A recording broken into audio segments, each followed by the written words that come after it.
Olá! Hoje vamos falar de um assunto que tira o sono de muito concurseiro, a defesa judicial. Quando uma injustiça acontece, o que fazer? Vamos entender agora como é possível transformar essa situação numa aprovação. Olha, essa pergunta aqui, ela dói, né? É uma frustração gigante. Depois de meses, às vezes anos, de preparo, um erro da banca pode parecer que joga tudo por água abaixo. Mas a verdade é que não precisa ser o fim da linha, de jeito nenhum. E aqui está a boa notícia, o ponto de virada. Um resultado que parece injusto não é o ponto final.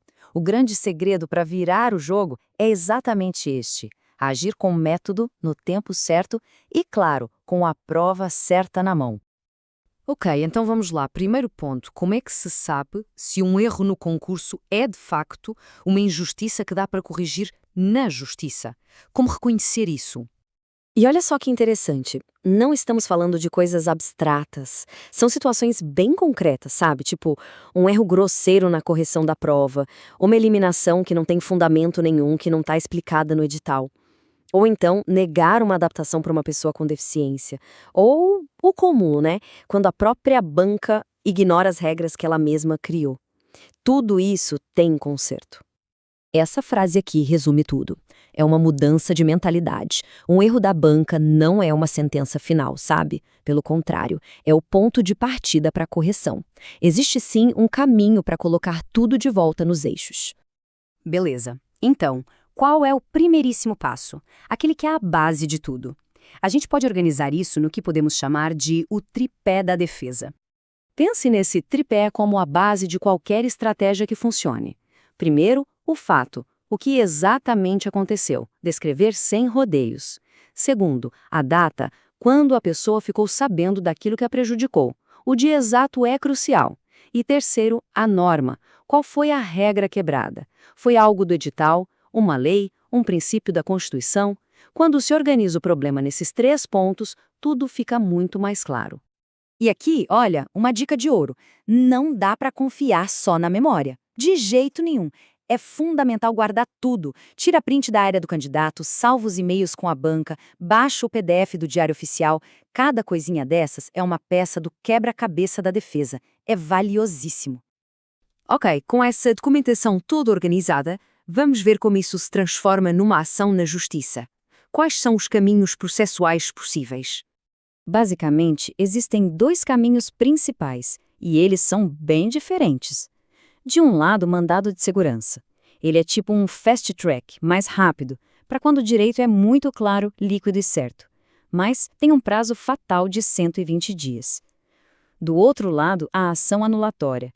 Essa é para casos mais cabeludos, que precisam de mais provas, de perícia, e o prazo é bem maior. Pode ir até 5 anos. 120, vamos guardar bem esse número, 120. Por que esse número é tão importante? Porque o prazo de 120 dias do mandado de segurança não perdoa. Ele começa a correr em silêncio a partir do momento em que se fica sabendo do problema e não para por nada. Perder esse prazo é como deixar fechar uma das portas mais importantes para resolver a situação. Outro detalhe que parece pequeno, mas é gigante. Onde entrar com a ação? A regra geral é simples. Concurso federal? Justiça Federal. Concurso de Estado ou Município? Justiça Estadual. Acertar isso de primeira evita uma dor de cabeça danada, um vai e vem que só atrasa tudo. Agora, a gente chega na espinha dorsal de qualquer processo. A prova. Sem uma prova forte, robusta do que aconteceu, simplesmente não tem caso. É como tentar construir uma casa sem alicerce. E esse checklist aqui é um mapa do tesouro. Tem que juntar tudo. O edital com todas as alterações, o espelho da correção da prova, os recursos que já foram feitos e o que a banca respondeu. E uma coisa que pode ser um trunfo, um parecer de um especialista da área para mostrar o erro de forma técnica. Isso pode ser decisivo. E as provas não são todas iguais, né? Cada uma tem sua função. A prova documental, ou seja, os papéis, é a rainha quando o assunto é erro de correção ou quebra de regra do edital. Agora, se o problema foi lá na hora da prova, tipo muito barulho na sala, atraso para começar, aí a prova testemunhal com gente que viu o que aconteceu é que tem um peso enorme. Agora, uma das maiores angústias de quem pensa em ir para a justiça é aquela pergunta que fica na cabeça. E aí, o concurso vai continuar, as pessoas vão ser chamadas, e eu vou ficar para trás? Vamos ver como evitar que isso aconteça. A ferramenta-chave para isso se chama medida liminar. Pense nela como uma decisão de emergência, super rápida, que o juiz dá. Ele basicamente diz, ok, enquanto a gente discute o caso a fundo, essa pessoa tem o direito de continuar no concurso, de fazer as próximas fases. É o que impede que o prejuízo seja irreversível. E uma dica estratégica. Aquele recurso administrativo para a própria banca. Muita gente acha que é perda de tempo, mas não é.